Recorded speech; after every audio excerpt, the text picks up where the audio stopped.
Have you ever wondered how a simple blocky game became a global phenomenon with hundreds of millions of players? It's not just a game.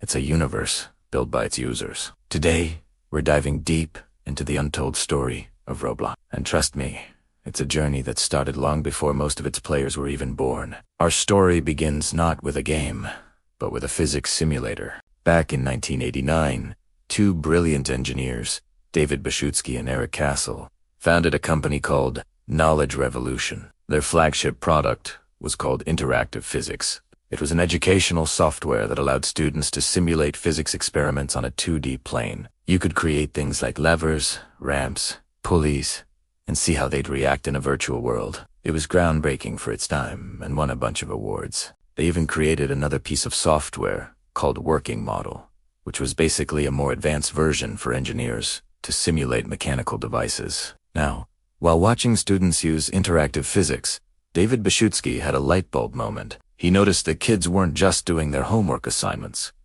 They were getting creative. They were building crazy contraptions, crashing cars, and just having fun messing around with the physics engine. They were creating their own experiences, their own games, their own stories. This was the spark. David realized the incredible potential of giving users a set of tools and letting their imagination run wild. What if you could take this concept and scale it up to a massive 3D online multiplayer world? After selling Knowledge Revolution to an engineering software company for a cool $20 million, David and Eric had the freedom and the capital to pursue this new, ambitious idea. In 2004, they officially started working on the project, but it wasn't called Roblox just yet. The original prototype had a much more, let's say, direct name. It was a very early, very raw version of what we see today. The graphics were extremely basic, even for the time. The characters were simple, blocky figures, which would later evolve into the iconic Ruth Rowe and classic noob avatars we know and love. The core idea was always the same: a platform where users could create and share their own 3D experiences. It was a fusion of a game, a social network, and a creation engine. For about 2 years, David, Eric, and a small team worked tirelessly, refining the physics engine, developing the scripting language Luau, and building the foundational infrastructure. They wanted to create a safe, creative space for kids. In 2005, they needed a new name. Dynablocks was descriptive, but it didn't quite capture the grand vision. They brainstormed and landed on a portmanteau, a blend of two words: robots and blocks. And thus, Roblox was born. It officially launched in 2006, but it was a far cry from the bustling metaverse it is today.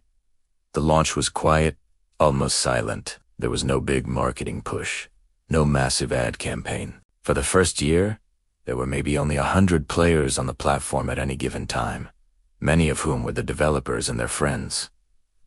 It was a slow, difficult start. David Baszucki even recounted how he'd have to write scripts to get bots to join servers, just to make the platform feel less empty. But they believed in their vision. They focused on building a community from the ground up. They engaged with their small user base on the forums, listened to their feedback, and constantly added new features. They introduced the virtual currency, Robux, and the Builders Club, a premium membership that gave creators more tools and perks. This was a critical step, as it created a virtual economy and gave developers a way to monetize their creations. The real turning point came when Roblox embraced user-generated content in a way no other platform had. They didn't just let players build things. They gave them the power to script entire games using Roblox Studio. This was the magic ingredient. Suddenly, anyone with a good idea and a willingness to learn could become a game developer. Kids who were just playing games one day were creating their own the next.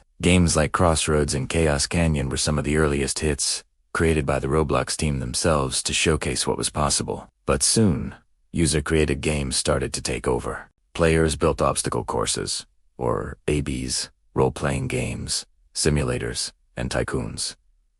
The variety was endless, because the creativity of the community was endless. The platform grew not through advertising, but through word of mouth. A kid would create a cool game, show it to their friends, and those friends would join Roblox to play it, and then maybe try creating their own game. It was a viral loop powered by pure creativity. Tragically, In 2013, co-founder Eric Castle passed away after a 3-year battle with cancer. His loss was deeply felt by the company and the community. Eric was the technical genius behind much of Roblox's early engine, and his vision for empowering creators remains a core part of the company's DNA.